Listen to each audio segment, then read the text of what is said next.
পড়াতে এক ডেঞ্জারাস ঘটনা হয়ে গেল। আমার স্টুডেন্টের একটা ফোন এসেছিল। আমাকে জিজ্ঞাসা করল যে, "স্যার ফোনটা কি উঠাতে পারবো?" তো আমি বললাম, "ঠিক আছে চলো তুমি বাইরে গিয়ে ফোনে কথা বলে নাও।" তো তারপর হঠাৎ বাইরে যেই গেল চিৎকার করল প্রচন্ড। Hello and welcome to the channel the tutor blogger. আজকের আনপ্রেডিক্টেবল ডে স্টার্ট করছি।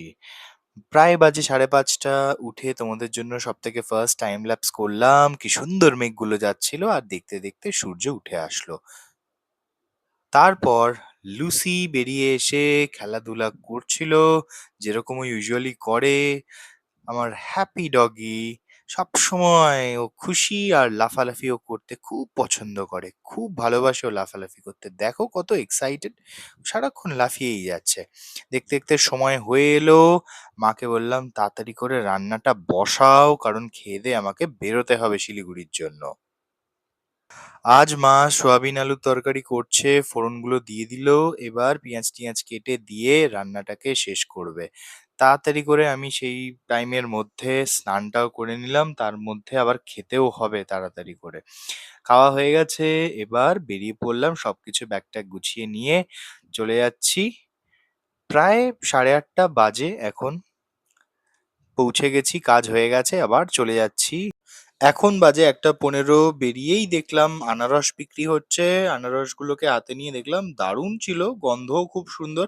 কিন্তু ব্যাপারটা হচ্ছে ওরা ওরা উল্টোপাল্টা দাম চাইছে বলে আমি আর আনারসটা নিলাম না।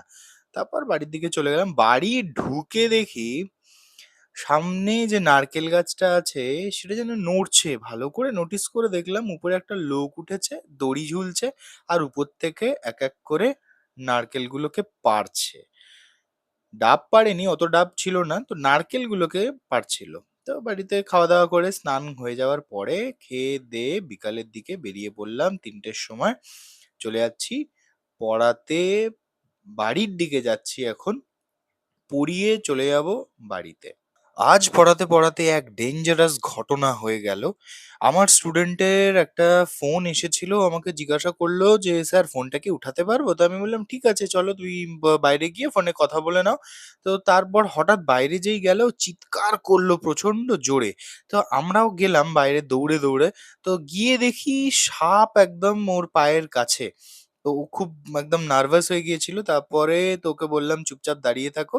আর তারপরে সাপটা এগিয়ে গেল আর পিছন দিক দিয়ে চলে গেল। ওটা বড় কোবরা ছিল। আজকের এই ছোট্ট ব্লগটা তোমাদের কেমন লাগলো কমেন্ট সেকশনে অবশ্যই জানিও। আর আমার সাথে জুড়তে তোমরা ভুলো না। আমার চ্যানেলটাকে তোমরা সাবস্ক্রাইব করো। ভালো লেগে থাকলে অবশ্যই লাইক করো। আবার দেখা হচ্ছে একটা নতুন ব্লগে।